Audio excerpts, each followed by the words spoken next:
about a time when Idi Amin was a ruthless dictator in Uganda. This was from 1971 to 1979. Some of you probably remember hearing this in the news, where basically he was trying to persecute the Christians in the land, anyone who was seen as maybe not following his ways exactly. He ended up killing 500,000 people in the land of Uganda. And he began to turn towards the church and really had a war on the church because he wanted Uganda to be a Muslim nation. And so he was trying to oust all the foreign missionaries. And he said you had 48 hours to get out of the country. And so many of them left. Some of them stayed, because they knew what that would do to the church that was in Uganda. It's a little bit about what's happening in Afghanistan right now, and the church that is taking place in there. This was back in the 70s when this happened in the land of Uganda.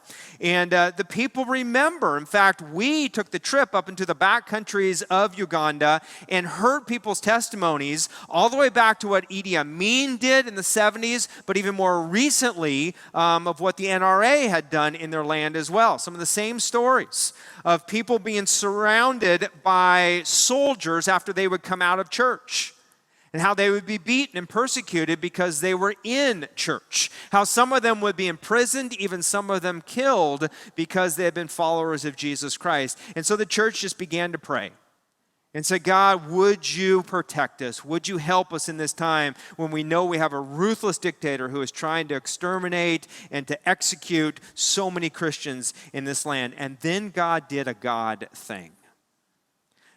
The vice president of the land was in charge of executing all the Christians.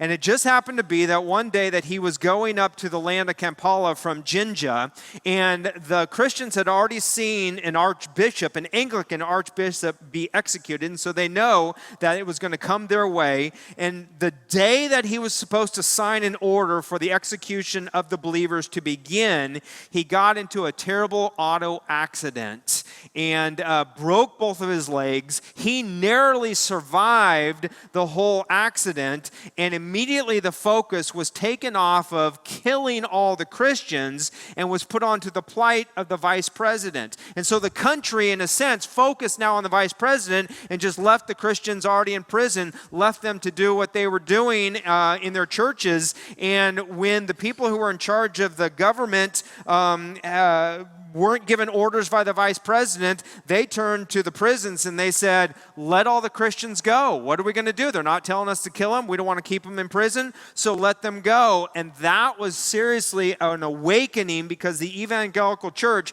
although it still stayed underground, became alive and thrived in that midst of seeing God work a God-sized miracle.